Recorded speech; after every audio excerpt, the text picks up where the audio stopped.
Welcome back to the channel as we continue on our island adventure. So this episode sees us move on to the last peninsula of this trip, and as always the weather brings dramatic seas. We continue to come across coastal history, but unfortunately not all visits go well, and yet again dogs get attracted to Harry. Please give us a like and press that subscribe button, it's free and you can help the channel grow.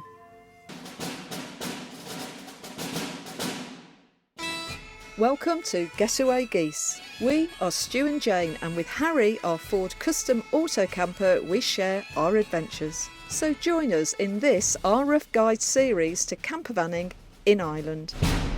So that's the end of the fourth peninsula, which is the biggest peninsula, and that was the Ring of Kerry.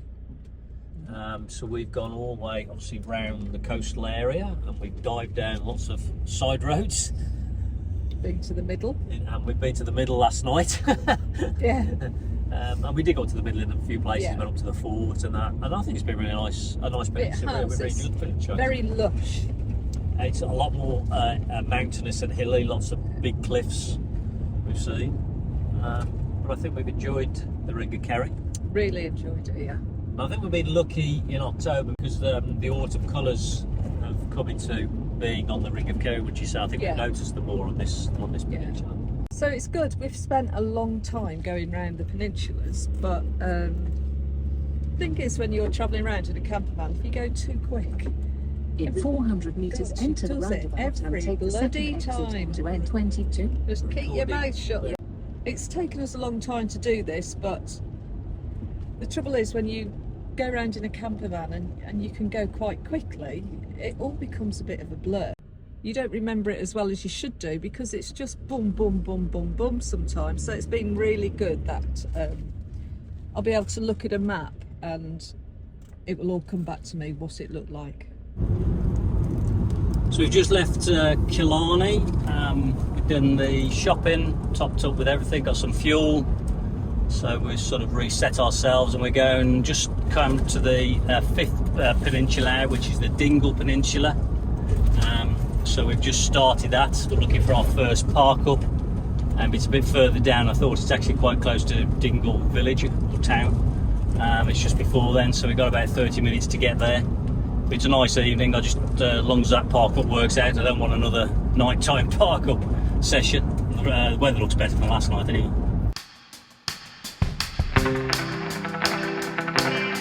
As we drive out onto the last of the southwest peninsulas, Ireland delivers some evening sunshine. So we do what we love best and we simply drive Harry.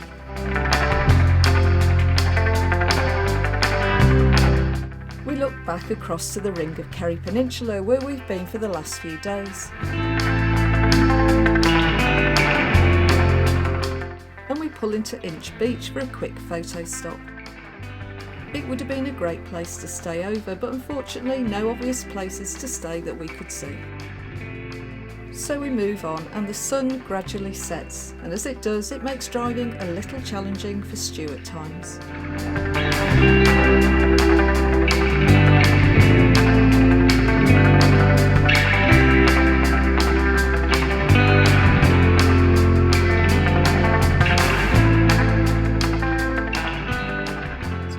Finally arrive at the peaceful Minard Beach and Castle.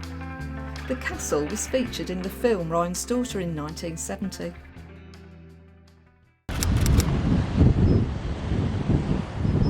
And we take a look around the small bay while we have some daylight.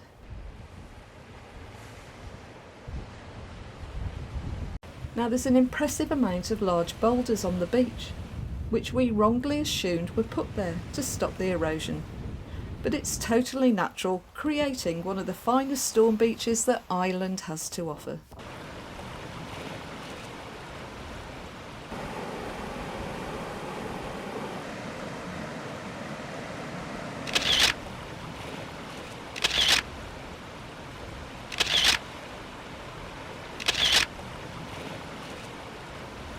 Well, we're still pretty tired from last night's failed parkup.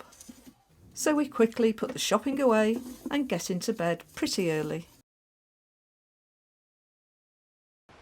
We were joined last night by two other vans, both from Germany. So yesterday when we came, we saw these boulders and we thought possibly they'd been dumped here to maybe stop the water coming in. But this is natural sandstone boulders being formed by the waves over many centuries, pushing the sandstone blocks to the back of the beach here area. I'd put my money on it was man-made. I literally thought that was some sort of caterpillar, and it's actually a headband. But from afar it looks like a very exotic caterpillar. Well, I've just gone to pick it up to take it home. Well, not to take it home, obviously, back to the UK. That would just be silly. But I've picked it up to put it in my rubbish bag, and now I can see why it's here. It just won't move. How it got there, I'm not quite sure. Minard Castle was built in the 16th century, and it once boasted 4 floors, with the first 2 having vaulted ceilings. As part of the occupation in the 17th century, Oliver Cromwell's men besieged the castle and unfortunately in the end laid charges under the 4 corners. And the fact that it's still standing today shows how strong it was following the explosions. Once breached, the inhabitants were sadly killed, and the castle was uninhabitable from that point onwards. It now sits on private land and unfortunately you can't get close to it anymore. Stu walked up the lane to the far side where a small boat slipway was built.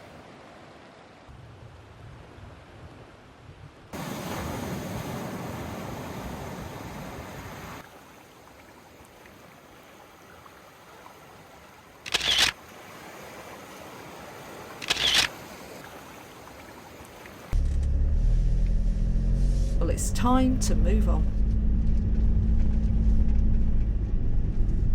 So we met a guy from Ireland who had got a drone up and he was just filming it. And he was saying there was a wedding or something. Yeah, how he knows that, and I can't imagine there is a wedding. I went and had a look. It's pretty muddy and the access isn't great, so... He said an American wedding. I'm not quite sure how he knew that. He's obviously local. They're probably just going to have a picture taken and all that, I'm guessing. Yeah, maybe. We realised this morning that every time we pull away... 400 metres, turn right She's onto off again. West. I'll keep her mouth shut. We realise that when we pull off from a parkup, we always say the same thing. Stu goes, so that was a good parkup, and I go, that was a great parkup. So we're going to say something different this morning. Well, that's the problem with, I think, Ireland. There's too many great parkups. So we've had 2 late for us. We like to be parked up by about midday. No, we've had 2 late parkups in the last couple of days. So today we're determined to try and get tea early.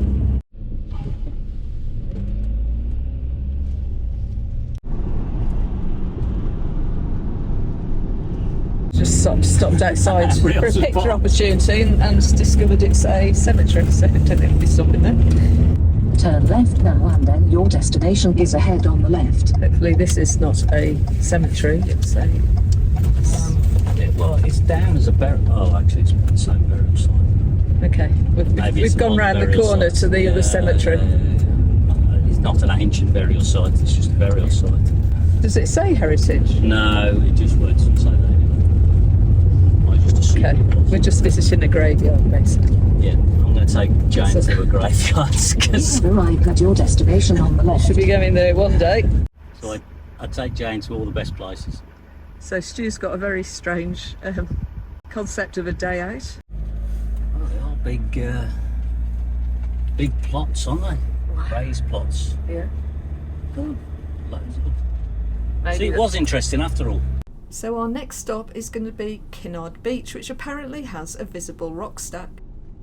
And so today we're just going to go for a walk. Get some fresh air, go for a walk.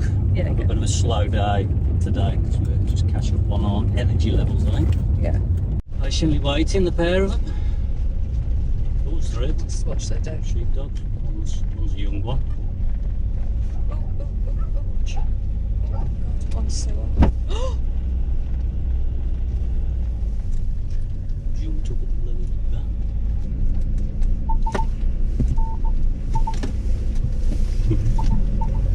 Don't know what it is about dogs. They love chasing the van and running out at you, and we've just had one jump at the van.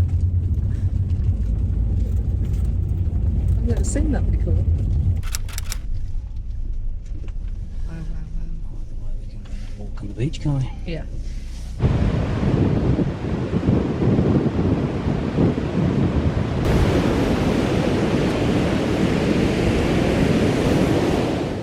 I don't know about you, but walking on the beach on a stormy day is special.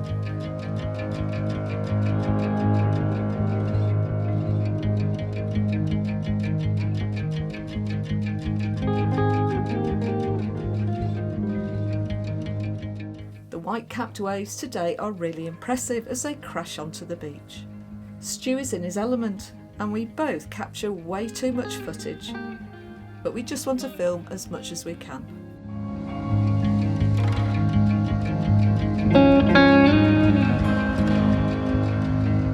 Those dogs seem to be having as much fun as we are.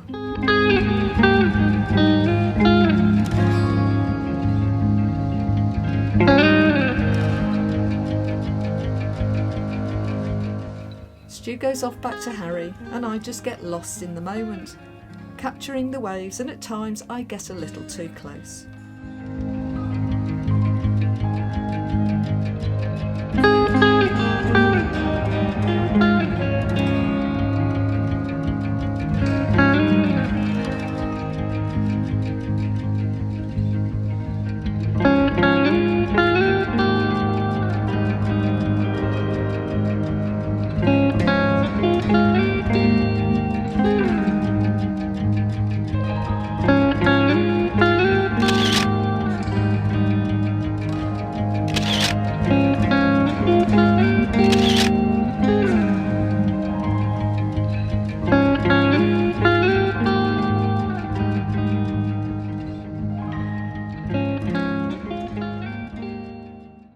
That's the first time actually we've seen waves that big, isn't it?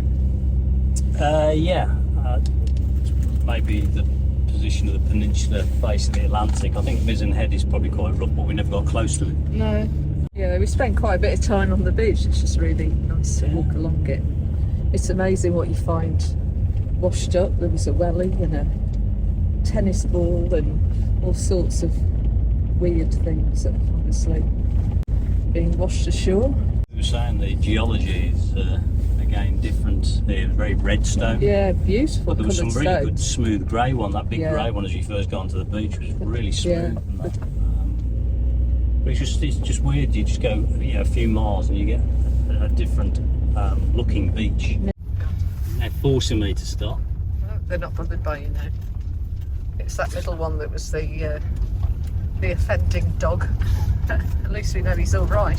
Well, it's time to move on, hopefully to our final stop of the day. And if we're lucky, we'll get another short walk in and an early tea.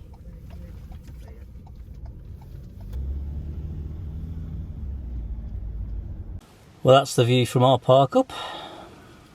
I think we found it's slight on the slope, but I might put it on a bit of chalk later on. Definitely slopier further down. The waves are fantastic here and the sun's out, so Jane's ran off to get the wave shots. So I'm going to join her now.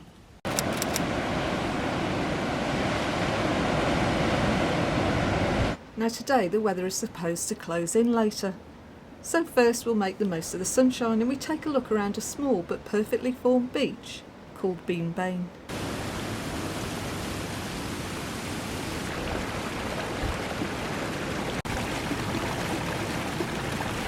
The beach is at the mouth of a more sheltered waters of Dingle Bay and is a couple of miles away from Dingle Town itself.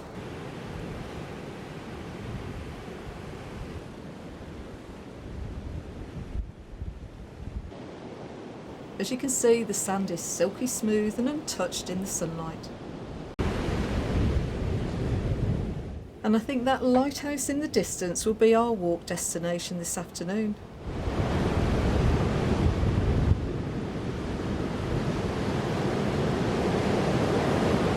Wow, what a find. Not sure what you can say when you see something like this. Okay, That's when you find yourself cut off easy.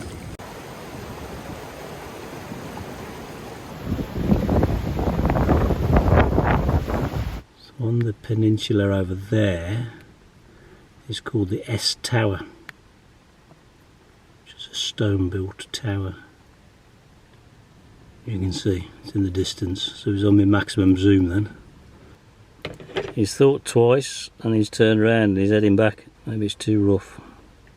But back at Mission Control in Harry, we have a cuppa and a trip meeting. So we've just been going through the, looking at the map and the distance travelled, and we've got a bit of a problem. So we came in from here, we came into Rosslare, and basically we were in here, if you remember, St Helens Bay. Then we moved down the south coast through Waterford, through Dungarvan, into Cork and Cobb. We stayed, and then we joined the WildAtlanticWay, and then we went through Clonakilty, and then we went into these 5 peninsulas. So we did the Mizzen Head, then we did the Lamb's Head Peninsula, then we did the Bearer Peninsula, and then we went round, just finished the Ring of Kerry, including that night where we went into the middle and got lost. And we've just started on this last one at the moment for us, which is the Dingle, and we're at Dingle at the moment, so that's where we are at the moment. We've got to do all of that, and then we've got to, at that point, we've got to head north. We've got to decide how far north we've got to go through Limerick, and then we've got to do all of this here, and then before we even get to Galway, and then we've got to go, back down to Rosslare. We're going to go through back Rosslare. So how far do you think we'll get? How far do you think we'll get when we get off this peninsula? I think we might get to Limerick. Yeah. There's no way I don't think we'll go, because we've got to do all this down here. No. Yeah, I'm not being funny. There's probably 1, 2, 3, 4, 5, 6. There's probably a week moving week to do that. Yeah. But obviously we thought we'd do more, but there's just so much to see. I don't know how we feel about it. On the one way, when we look back, would we have done it any quicker?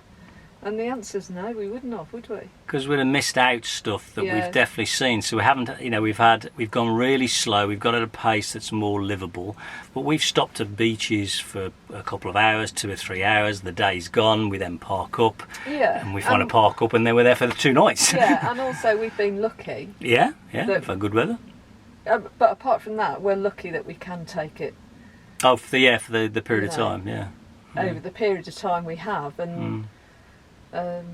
Looking back, I still don't think we'd have done it any quicker. No. So I think the reality is we are where we are. We wouldn't have changed any different. Obviously, when we set out, we always said we wasn't quite sure how far north we're going to get, and that means we've got the whole northwest of the Atlantic Way that we won't get to.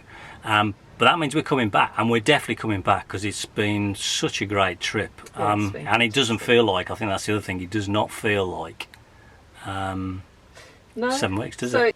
Now, you couldn't, reality is you could not live full time in a Harry-sized van, I don't believe, Having said that, like you said, we actually give it a good go. We feel as though we could keep on going, because I think we've got a sustainable way we live, and we don't feel stressed about living this way at the moment. No, and we've got ourselves in a routine, and we are.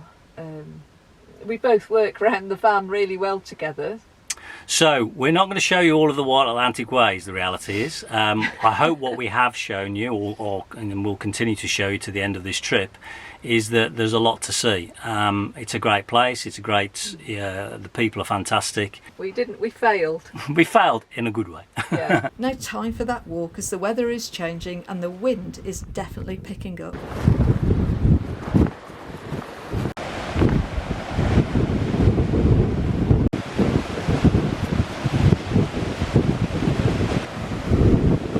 We make our way along the headland towards Dingle Town and that lighthouse that we saw earlier. As you can see, the path is narrow, and even in places it's closed due to landslips, but that won't stop us. It's a bit blowy. Fortunately, the wind is coming off the Atlantic and inshore, as at times the gusts may have blown us off the edge if it was going the other way.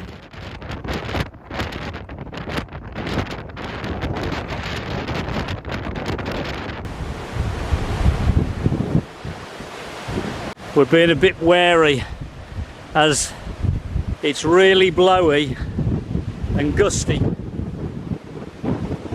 and the cliffs are subsiding. As you can see where Harry is parked, it's on a bit of a slope, but it doesn't bother us.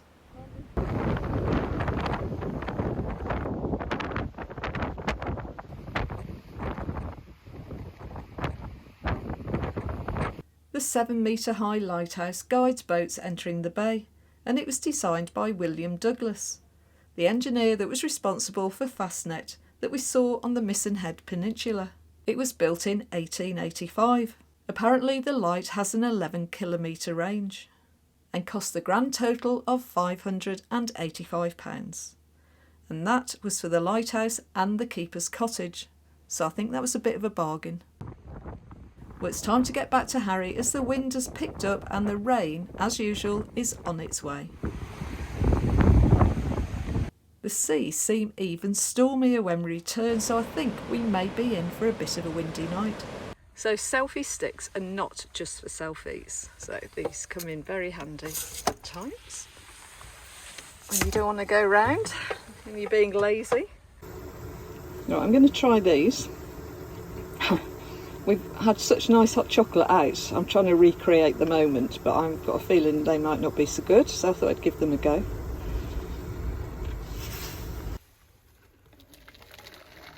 Well, as I suspected, it was nowhere near the same as you get from a cafe, but it was worth a go. Jane was hoping to film high tide. She was prepared to go down there in a swimming costume and a coat just to take some pictures of the waves because she wants to see high tide. I managed to talk her out of it for now. There's a lull in the storm, so she's gone running down before it comes back in again. Unfortunately, I just got wet and failed to get any good shots at all. So we'll leave it there for this episode, with Stu prepping tea and those turkey burgers that he's starting to really love. Join us next time as we quickly visit Dingle Town and head out to some spectacular cliff views.